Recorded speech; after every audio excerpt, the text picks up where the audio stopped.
বল তাড়াতাড়ি বল, কি আনন্দের খবর, তাড়াতাড়ি বল চাপা বল। তোমার বৌদি মা হতে চলেছে।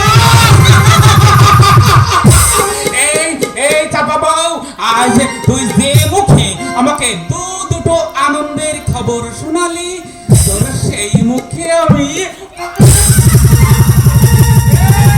চাপা বউ, দাঁড়া দাঁড়া ছোট বউ, দাঁড়া।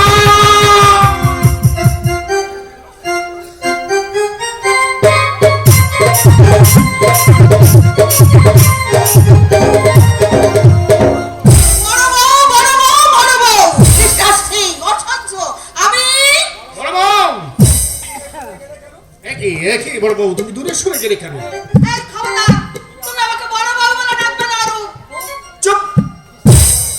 স্ত্রী হয়ে স্বামী নাম ধরে ডাকছো, গ্রামের লোক শুনতে পেলে ছি ছি করবে। বুঝেছি, গ্রামের লোকের ভয়ে তুমি আমাকে বড় বউ বলে ডাকছো। বলি, তুমি কি শহর থেকে গায়ে এসে কেউ ভূত হয়ে গেলে? নইলে এই বয়সে আমাকে তুমি ছেলের মা হতে বাধ্য করলে কি করে? দিলে আমাকে বাস করার মতো চমকে উঠলাম আর কি। আজ সকালে আমাকে বমি করতে দেখে তোমার বিয়ারে ছোট বউ হাসতে হাসতে আমাকে বললে, দিদি আমার মতো তুমিও ছেলের মা হবে। কবে কবে কবে আসবে সেই শুভ দিন? সেদিনটা তোমার কাছে শুভ হলেও আমার কাছে অশুভ। ছি, ছি, ছি, এই বয়সে মা হলে এই শরীরের গ্ল্যামার সব লস হয়ে যাবে। যে মেয়ে মা হতে চায় না তার জীবনের গ্রামার তো এমনি ধ্বংস হবে। যৌবনের মৌবনে মৌমাছি দাঁড়িয়ে যে মেয়ে লেলা পানা করে ঘুরে বেড়ায়, স্বাস্থ্য নষ্ট হবার ভয়ে মা হতে চায় না, বুঝতে হবে তাদের মানসিক কোন গন্ডগোল আছে। এই যে আমি তোমার অফিস ফাইল নয়, বুঝেছো? But you are a mother of my child. মনে রেখো তুহিনা, তুমি আগামী দিনে আমার সন্তানের মা। না, না, না, আমি মা হতে চাই না। আমি কোনো বাচ্চা ছেলে ওয়া কান্না সহ্য করতে পারি না। যেমন সহ্য করতে পারি না গায়ের এই কালো কুচকুচে মানুষগুলোকে।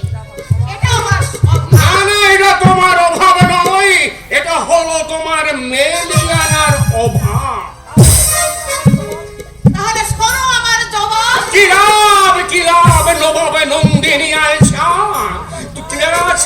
দুরাশায় ভরে যাবে যদি আমি তোমারই কথা শুনি। কি বললে?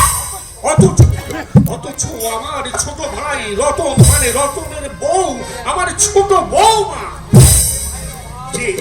যে আমার মায়ের অভাব, আমার বোনের অভাব পূর্ণ করেছে আমার এই সংসারে এসে, সেই চাপা আজ সকাল বেলায় চাপা হাতে আমার সামনে চা দিতে এসে দাঁড়ালো, আর আমি দেখলাম অবাক হয়ে তার সর্বাঙ্গে কি এক অপরূপ লজ্জিত রূপ।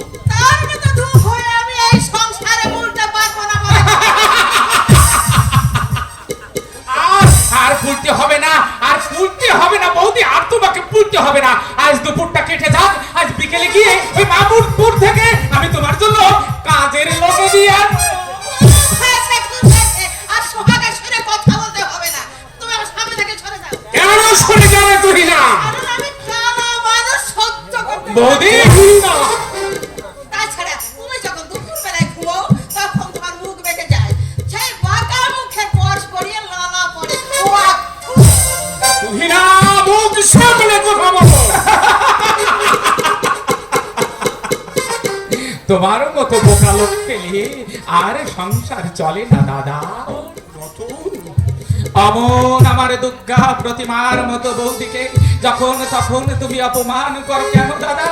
হাজার হোক বৌদি তো শহরের মেয়ে, তার চেয়ে বড় কথা বৌদির বাপের বাড়ির অবস্থা ভালো। সন্ধ্যা হতেই দপ দপ করে আলো জ্বলে, কি ছেলে কি মেয়ে, ওদের পরিবারে কেউ একটা কালো মানুষ নেই, তাই বৌদির স্বভাবটা একটু অন্যরকম হতেই পারে দাদা। প্রত্যেকটা মানুষের নিজস্ব একটা চরিত্র থাকে।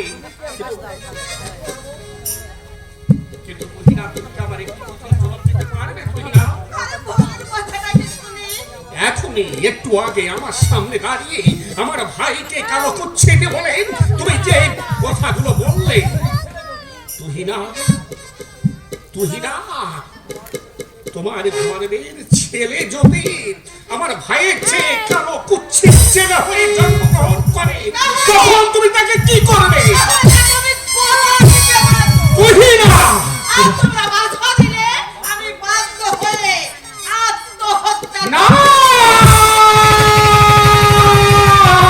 দাদা, দাদা বৌদি কি বলে গেল, দাদা বৌদি কি বলে গেল, সত্যি সত্যি হয়তো এমন কাজ বৌদি করে ফেলবে বলছি দাদা। তাই আমি বলছি তুমি চলো দাদা, চলো আমরা দু ভাই মিলে বৌদিকে বোঝাই, তুমি চলো দাদা।